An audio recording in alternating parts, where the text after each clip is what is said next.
Salve a todas, salve a todos. 31 de outubro de 2023. Vamos dar prosseguimento à prosa que estamos estabelecendo. Entrando agora já diretamente, fiz uma introdução no vídeo passado, quem não viu, veja. Eu acho que é legal, não vai alterar absolutamente quase nada nesse, mas é legal ver o outro também. Pois bem, eu vou falar desse não lugar. E para falar desse não lugar, eu vou me fundamentar no Mestre Jesus. Vou dialogar com ele, porque ele será o meu elemento de fundamentação para fazer as críticas recorrentes que temos feito ao projeto neoliberal e a teologia da libertação, desculpa, a teologia da prosperidade, que assombra o Evangelho. A teologia da prosperidade é uma afronta ao pensamento cristão na sua modalidade de Jesus, e até mesmo de Paulo e qualquer um outro. A teologia da prosperidade é uma usurpação das mais nojentas, perversas, que já foram feitas na história da humanidade. Aquilo, enfim, é terrível. Então, enquanto e como crítica a isso, a essa teologia da prosperidade, que a gente vai conversar aqui trazendo alguns elementos. Vou me valer do Evangelho de Marcos, no seu capítulo 2, capítulo 15, 16 e 17, para dialogar com isso. E aí eu prossigo, na medida do possível, quase que em linha reta. Impossível caminhar em linha reta. Eu gosto das curvas. E aconteceu que, estando ele sentado à mesa, em casa dele, também estavam assentados à mesa com Jesus e seus discípulos, muitos publicanos e pecadores, porque eram muitos e o tinham seguido. E os escribas e fariseus, vendo-o comer com os publicanos e pecadores, disseram aos seus discípulos: por que come e bebe ele com os publicanos e pecadores? Isso era uma afronta. Os publicanos praticamente eram os coletores de impostos, coletavam impostos para Roma e eles eram judeus. Eles eram traidores 1000 vezes, não era só 2, só 3, só 4, era 70.000 vezes, 7 vezes, 70 vezes traidores. E Jesus sentava-se com eles. Nem os próprios discípulos entendiam muito bem como é que podia sentar-se com estes. E esses aí são só alguns.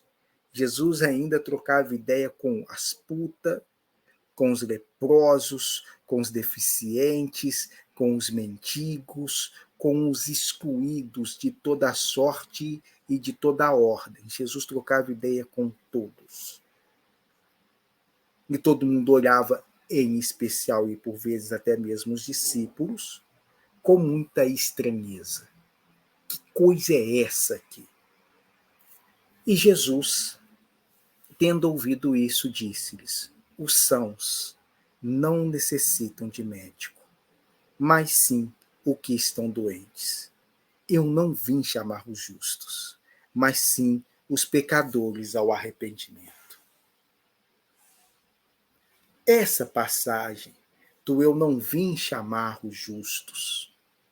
E aí a gente pode remontar ao próprio Sermão da Montanha e trazer aqueles elementos do convite, do banquete aos famintos, aos sedentos por justiça, por amor, aos injustiçados, aos famigerados, aos destituídos e despossuídos de todas as ordens e de todas as sortes. é para com estes, que esse cara, a princípio, vem dialogar. Os sãos não precisam de médicos. O que remete, vai trazer o digníssimo Kardec, na sua codificação do Evangelho, aquela proposta ou explicação, para ser melhor, mais exatamente preciso, de que este planeta, como um planeta de expiação, de provas, onde cada um de nós traz os seus próprios adoecimentos, é para conosco que Jesus vem dialogar, e não com os eleitos, ou com os fariseus, os saduceus, os escribas, os top, os pica. Ele dialoga com esses também, mas com muito menos, para ser mais preciso, com muito menos interesse. O interesse dele são, ou somos nós,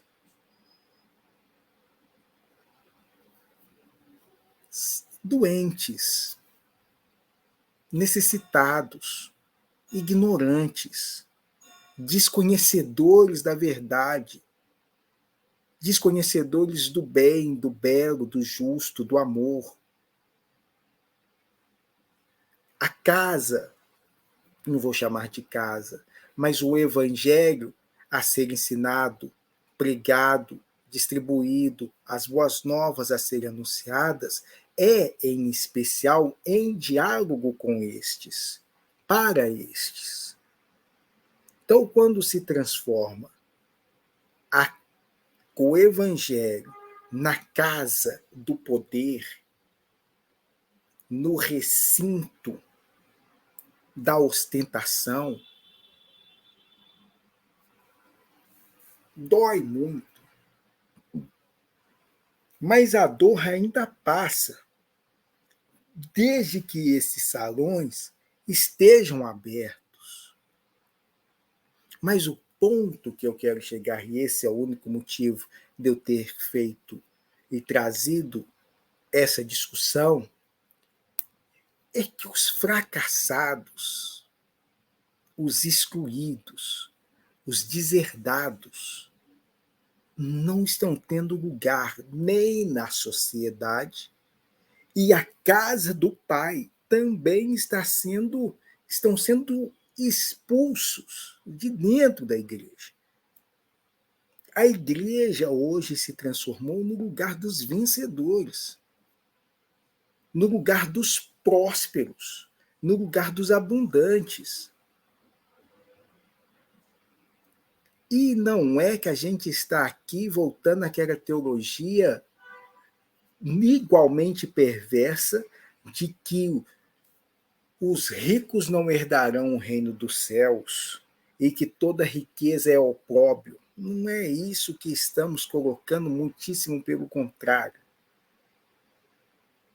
Nem esse 8 dessa miséria perversa e nem essa ostentação miserável.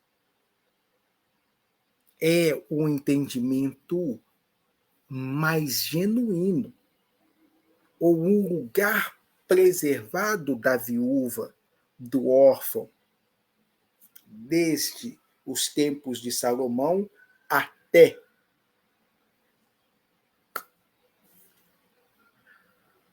as casas espirituais que vão acolher o outro, o lugar daqueles despossuídos, o lugar dos aflitos. Os aflitos ainda, por vezes, têm condições de entrar. O aflito com posses, ele ainda tem meios e condições de ser acolhido. Mas o desesperado, aquele que não tem nem mesmo mais a aflição para dar em troca, esses estão cada dia mais sem lugar.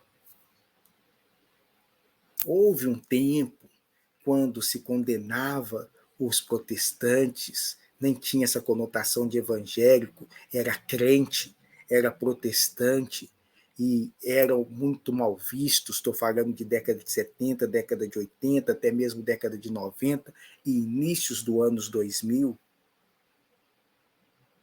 E esses pastores analfabetos, em sua grande maioria, mas que tinham uma sagacidade da leitura da Bíblia magnífica, hoje está todo mundo fazendo mestrado, doutorado em politicagem, trambicagem, sobem para o altar e no altar só para corromper a palavra e seduzir incautos, com palavras bonitas, com explicações frágeis, mas rebuscadas.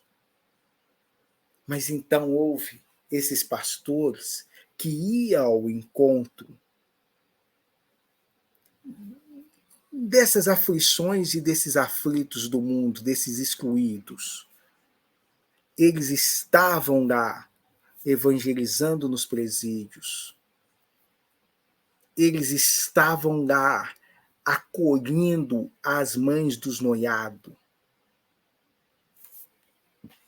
Eles estavam lá abraçando e dialogando com as prostitutas, sem essa coisa moral da família, a tradição.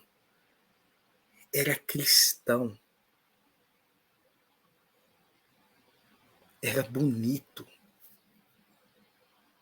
Não tinha lição de moral. Tinha abraço fraterno e a tentativa missionária de resgate. Acho que sua alma está perdida, eu estou vindo aqui em busca da sua alma mesmo. E vou lutar, vou orar por você, mas não vou te condenar, não vou erguer minhas mãos, nem colocar o dedo na sua cara, não vou cuspir na sua face, não vou te falar que isso é pecado, ainda que seja na minha crença e modo de ver, eu vou acolher. E esses acolhimentos, essas pessoas tinham lugar dentro da igreja. Elas podiam entrar. A Igreja Católica, algumas, ou sua grande parte, já tinha uma certa marginalização quanto a isso.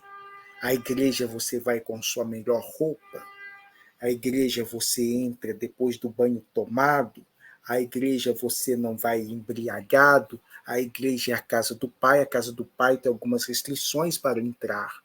Então essas pessoas já não adentravam com a mesma tranquilidade. E quando adentravam, os irmãos que estavam ao lado torciam o nariz mesmo. Você está sujo, você está fedendo. E não é fácil ficar do lado de quem está sujo e está fedendo, não, gente. Não é tranquilo, joinha, não.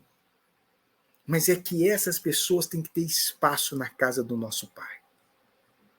E por nossos preconceitos, por nossos prejuízos, por nossas mentalidades, por nossas arrogâncias, por nossos preconceitos, nós fomos excluindo essas pessoas até mesmo da participação dentro da igreja. E naquele tempo, estou pensando aqui década de 70, década de 80, década de 90, década de 2000,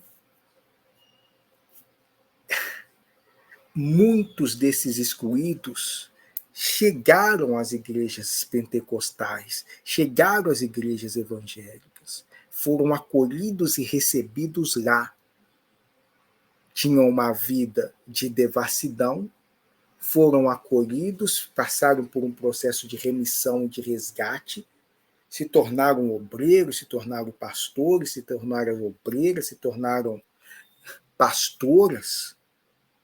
As mulheres falam um pouco menos sobre isso, mas os homens, você vê aqueles que vivenciaram o crime, que vivenciaram o tráfico, que vivenciaram os assaltos e que se converteram de fato. E quando encontravam e saíam para pregar, pregavam a partir da própria vivência e da própria experiência. Eu já cheirei, eu já roubei, eu já trafiquei, eu já adulterei, eu já fiz tudo isso aí, meu irmão. Era um discurso de verdade genuíno, de empatia, de comunhão. Não era essa coisa, eu, o elevado do Senhor, defensor da família e do cristianismo, vindo aqui cuspir, arrotar, pisar na cara e no pescoço de todo mundo que está abaixo, ao ponto da nossa igreja, quem não ter condições de dar um dízimo, e esse dízimo ser condizente, a gente vai meio que expulsando. Quem não tem como fazer uma oferta, a gente vai meio que jogando, empurrando para fora.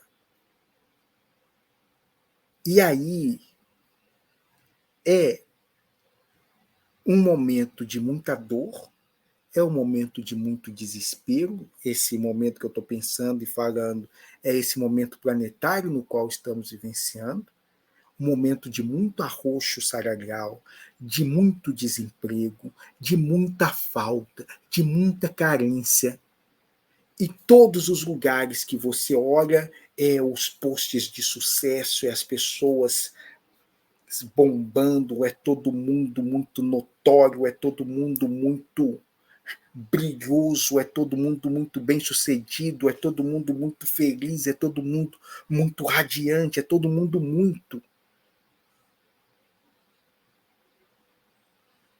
E até as igrejas comprando esse discurso.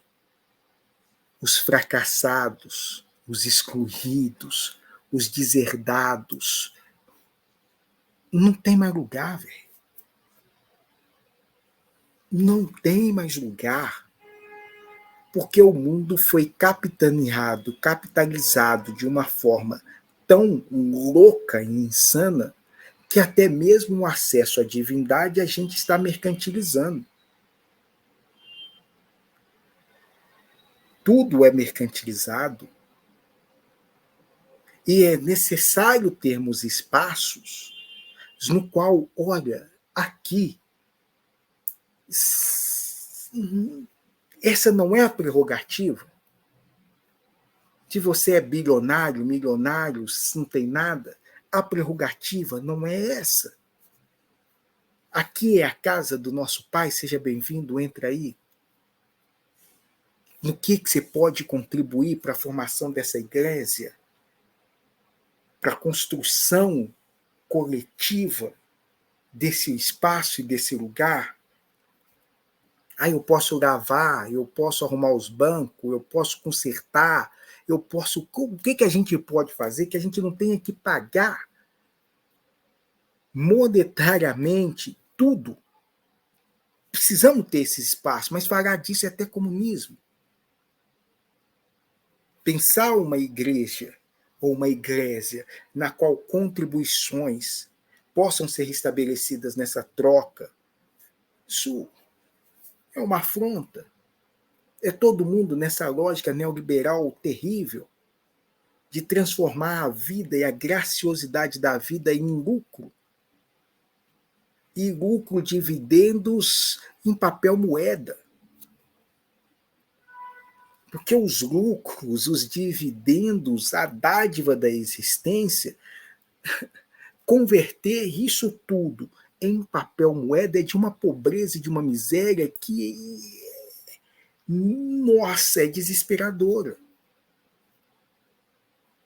Acreditar no dinheiro como sendo essa espécie de valor que possa minimamente restituir ou retribuir a graça é de uma miserabilidade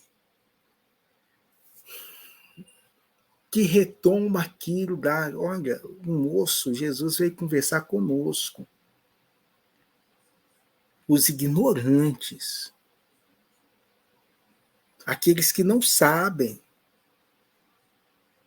Não sabemos. Mas eu vou dar um salto, volto e termino. Nelson Rodrigues, o maior dramaturgo da língua portuguesa de todos os tempos. Também era um belo escritor e um sensacional cronista e frasista. Nelson passou fome. Passou ali algumas necessidades na infância e ele dizia: a fome não passa nunca. Esse é um processo psicológico que a gente às vezes observa em muitas pessoas. Essas marcas da infância, essa falta, de como que ela reverbera ad infinito em nosso íntimo e nos movimenta. Mas não é disso que eu quero falar. Nelson conta que em determinado momento uma senhora, vendo um mendigo, nós estamos falando da década de 80, 70, 80, um mendigo na porta de uma padaria.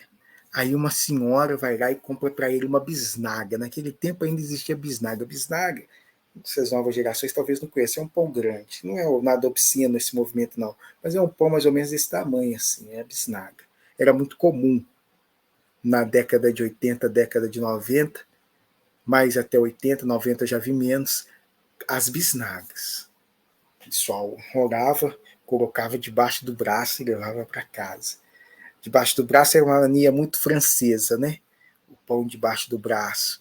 Aí tem aquelas anedotas terríveis que fazíamos. Mas, enfim, a moça entrega a bisnaga e o mendigo enfurecido pega a bisnaga e bate na moça. E Nelson vira e diz: a fome não é mais de pão. Isso é louco, né? Ele está falando na década de 80 e depois a gente vai ver isso. Se eu tiver com fome e você me der um pedaço de pão, não mata minha fome. Não é essa fome que eu estou falando. A fome nossa morre com um McDonald's, um Big Mac, com um pedaço de pizza. A fruta em si também talvez não mate mais a minha fome. As nossas fomes são outras. Esse é um pouco da miséria que a gente está aqui trazendo e tentando demonstrar. Como que essas marcas, como que esses rótulos, como que esses nomes foram retirando de nós a fome mesma. Ou a saciedade, para ser mais preciso. Eu não me sacio com isso. Eu não me sacio com uma casa. Eu não me sacio com um carro. Eu não me sacio com uma roupa. Eu só vou me sentir saciado com Hugo Boss, Calvin Klein, será os nomes, os rótulos. Eu só vou me sentir saciado com o carro do ano. A carroça, não.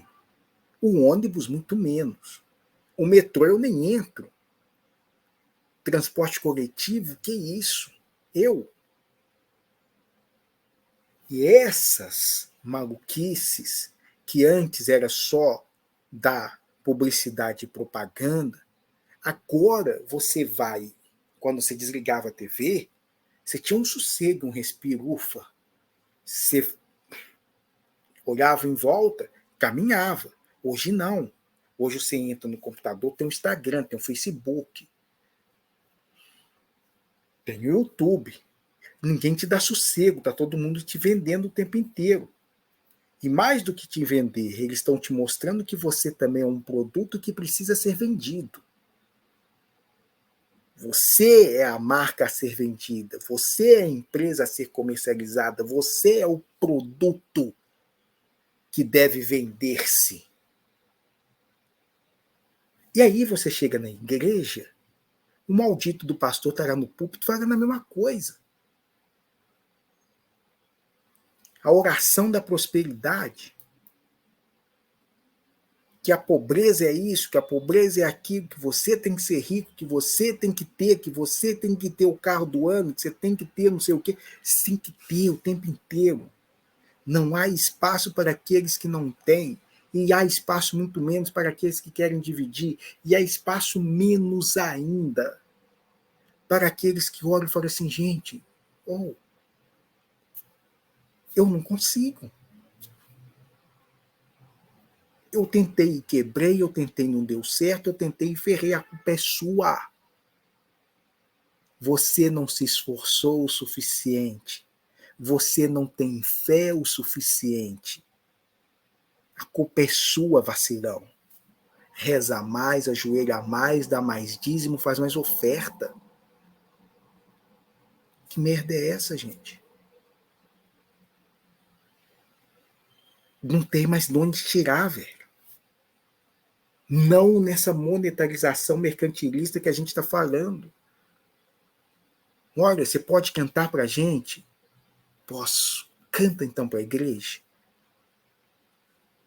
Ah, mas cantar para a igreja não paga as contas. Não paga. Tem água, tem luz, tem uma série de coisas para ser feitas que funciona, em princípio, é no dinheiro mesmo. Isso daí nós não temos muito como escapar e nem romantizar. Precisamos. Mas não com essa forma tão vil que estamos fazendo. Desperdiçando inúmeros talentos, lançando na vala e expulsando de uma comunhão as pessoas que no momento estão precarizadas. Gente, no momento não dá. Eu posso ofertar e oferecer trabalho. Eu posso ofertar e oferecer aquilo que eu produzo. Porque a ideia do dízimo lá atrás era essa. Olha, deram 10 vacas aqui esse ano. Vou doar uma. No ano que vem, deu 20. Faço a doação de 2. Aí eu pego 2 vacas, com o outro que estava plantando milho, com o outro que estava plantando algodão, com a outra que estava plantando azeitona. A gente leva tudo isso para dentro da igreja. E nós compartilhamos isso entre nós.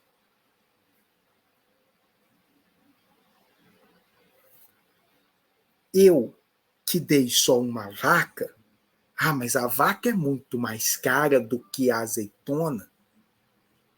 E daí? Não é disso que nós estamos falando? Não é essa a lógica da prosperidade. A lógica da prosperidade é que você não tinha azeitona, você só tinha a vaca. Você levou o pouco que você tinha e saiu com muito do que você não possuía. Essa é a relação que a gente está estabelecendo. Eu só tinha uma vaquinha para dar. E saio de lá com azeitona, algodão e leite. O outro só deu azeitona, sai com carne, com algodão e outras coisas. E assim se trabalha e assim se cresce todos.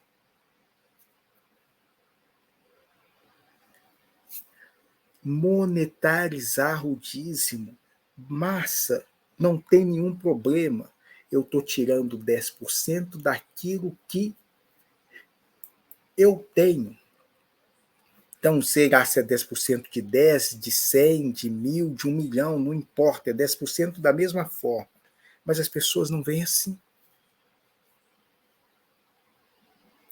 O cara que está dando 10% de 1 milhão, ele parece que comprou o altar. Nossa, nós já temos aqui, você já vai para o céu direto. Ele tem regalias que aquele que está dando 10% de um se sente mal. Por que ele deveria se sentir mal? Ele está dando 10%. E esse valor somado, 10% de um, de outro, não era para o pastor. Não era para uma pessoa se apropriar desse 10% de cada um. Eu agora, vocês me trazem os 10% e fica tudo para mim. E o que eu faço com isso? Eu dou também os 10%?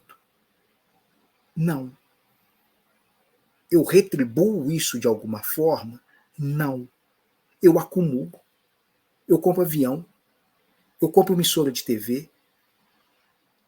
A moça que deu 10% de 10 centavos não tem pão, não tem leite, não tem casa, não tem gás, não tem nada. E aí tem um acumulando tudo isso para comprar avião.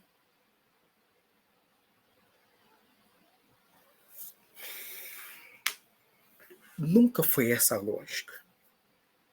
E isso é miserável, gente. Tem alguns pastores pegando esses 10% e fazendo mutirões. Porque esse é o sentido da igreja. É quase uma caderneta de poupança coletiva. É quase um consórcio, trazendo para essa linguagem materialista, porque é muito mais do que isso. Mas é a parte visível do que se movimenta. A parte invisível disso, a gente ainda não tem linguagem para tentar demonstrar. Eu vou tentar falar disso no próximo vídeo, eu vou falar desses 10%, eu vou falar dessa retribuição, eu vou falar dessa lógica da prosperidade, numa perspectiva das reuniões espirituais, acontecidas e ocorridas aqui no plano material. Como é que a gente vê isso? E eu vou trazer os elementos da festa cigana. A gente vê materialmente isso acontecendo e energeticamente essas coisas rolando. Próximo vídeo, depois desse, obviamente, vou conversar sobre esses 10% espirituais. De como que a prosperidade, a abundância, essa lógica dos 10% é uma ínfima parte da gente tentar compreender a maravilha desse circuito no qual a gente sabota o tempo todo, porque tenta transformar essa dadivosidade em uma forma mercantilista. E a gente faz isso com tudo. Com tudo. A gente nega a vida porque a gente quer receber só moeda. Moço, eu tenho aqui Bitcoin. Não, eu só aceito moeda. Moço, eu tenho aqui ouro. Não, eu só quero moeda. Moço, eu tenho aqui amor. Não, eu só quero moeda. É de uma pobreza em todos os níveis e sentidos que dá até vergonha. Falo disso no próximo. Beijo grande em vocês aí. Dá uma curtida. Vocês que são os heróis que chegaram até aqui, dá uma curtida, dá uma comentada. Vamos trocando um pouco de ideia por aí. Beijo.